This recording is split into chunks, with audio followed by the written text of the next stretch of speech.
The third mural shows all of the children of the world taking their weapons from each country and giving them to a German boy, who is then molding them into something else.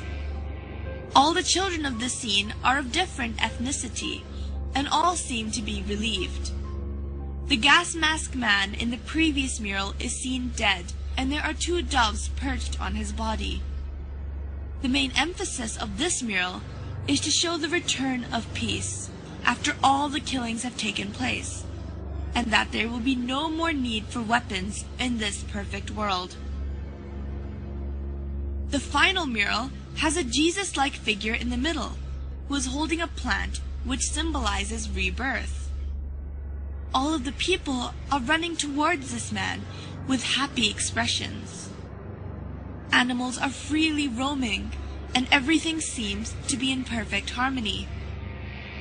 This final mural alludes to a new Garden of Eden, where the world is perfect size, and everything could work together in peace after the genocide that has taken place.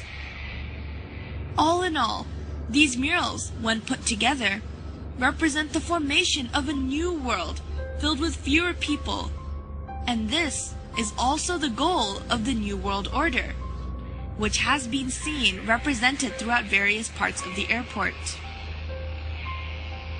The symbology of the airport can still be debated, but one thing that cannot be questioned is the fact that there has been a lot of mysterious construction work underneath Denver Airport. When first constructing the airport, there were originally 5 buildings, but out of the blue, the builders were ordered to bury the buildings underground because they were supposedly built wrong. Normally, a building that is built wrong would be demolished, but in this case it was not. This allowed for an underground base to be created, but there are still workers who are sent to work in these underground bases periodically. But when they are questioned about the nature of their work, they all refuse to comment. These underground bases have been going under more construction and now have underground tunnels that connect all the buildings together.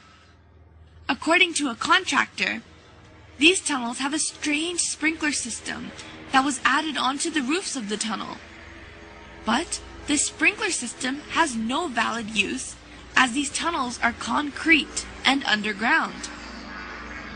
If relating these sprinkler systems back to the sign of AUAG in front of the mural regarding genocide, then one must begin to wonder what the use of a sprinkler in a concrete tunnel 150 feet below the ground would be. These underground bases appear to be holding rooms due to the sheer mass and size, and some say that they even allude to concentration camps. This is because 1. These holding rooms have no purpose, and when the airport authorities were questioned, they say that they are merely being used for storage. And 2, all the barbed wire fences face the inside of the airport rather than facing the outside, which is what they usually do. This implies that they are trying to keep things in rather than keep things out.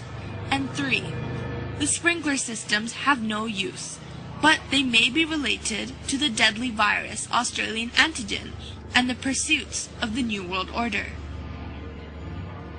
People have attempted to argue that the underground bases are being used for storage, but one fact must be questioned, and that is, why is the underground base 88.5 square miles long? And why were the 5 buildings mysteriously buried? No airport has or needs that much storage room. So what is this space really being used for? Whenever the authorities are questioned, they are not allowed to answer. We are not the only ones who seem to be fascinated with this airport. The Queen of England, alongside many other famous European royalty and politicians, are hurriedly buying property close to the airport under an alias.